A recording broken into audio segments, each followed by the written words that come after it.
2013 का चुनाव हमने देखा, तब आप नई नई राजनीति में आए थे। उस समय आपका एक अलग ऑरा, एक अलग एग्रेशन से चुनाव लड़ रहे थे। 2015 का चुनाव हमने देखा और 2020 का चुनाव देखा। अब 2025 का जो चुनाव है वो बिल्कुल आपका एटीट्यूड, आपका एग्रेशन बाकी दो चुनाव से बदला हुआ दिख रहा है। उसकी वजह क्या है? क्या हाल के दिनों में जिस तरह से बीजेपी की कैंपेन चल रही है, शायद आपकी ही विधानसभा में जिस तरह से आरोप लगे कि पैसे बांटे गए, सारी चीज़ें हुई, इलेक्शन कमीशन आपकी बात नहीं सुन रही है, इसलिए एग्रेशन है, या चुनाव इस बार टफ है इसलिए एग्रेशन है? नहीं, बात केवल चुनाव लड़ना, चुनाव जीतना, चुनाव हारना नहीं है। जनतंत्र को भी तो बचाना है ना। पिछले 10 साल में प्रधानमंत्री मोदी जी का इस देश के जनतंत्र में क्या कंट्रीब्यूशन रहा, उन्हें किस लिए याद किया जाएगा? 2 चीज़ों के लिए याद किया जाएगा।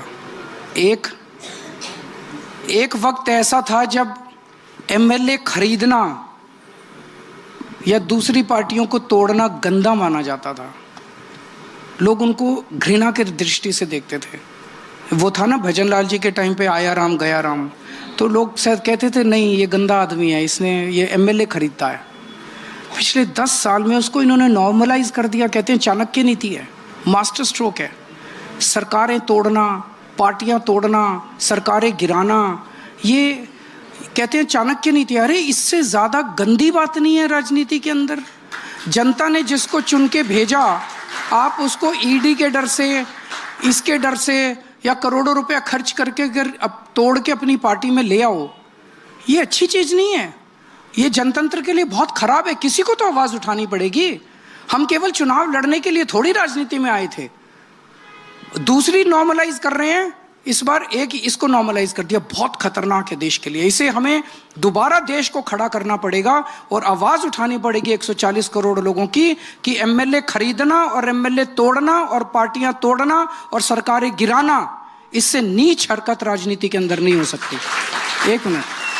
दूसरा, इस बार इन्होंने नॉर्मलाइज कर दिया जो आज तक कभी नहीं हुआ। अभी तक हम सुनते थे कि चुनाव की पहले वाली रात कत्ल की रात है, पैसे बंटते थे, हर जगह पैसे बंटते थे कि नहीं बंटते थे। इस बार 1 महीने पहले से बंटने लग गए हैं।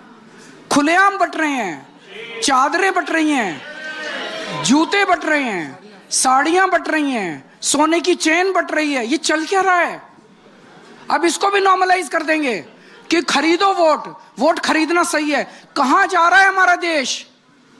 अगर इसके खिलाफ मैं आवाज ना उठाऊं, जब मैं इसके खिलाफ आवाज उठाऊं तो कहते हैं केजरीवाल को आजकल गुस्सा बहुत आता है। बहुत गुस्सा आ रहा है मेरे को, और आपको भी आना चाहिए गुस्सा। आपका देश लुट रहा है, मुझे बहुत गुस्सा आ रहा है और आपको भी आना चाहिए गुस्सा।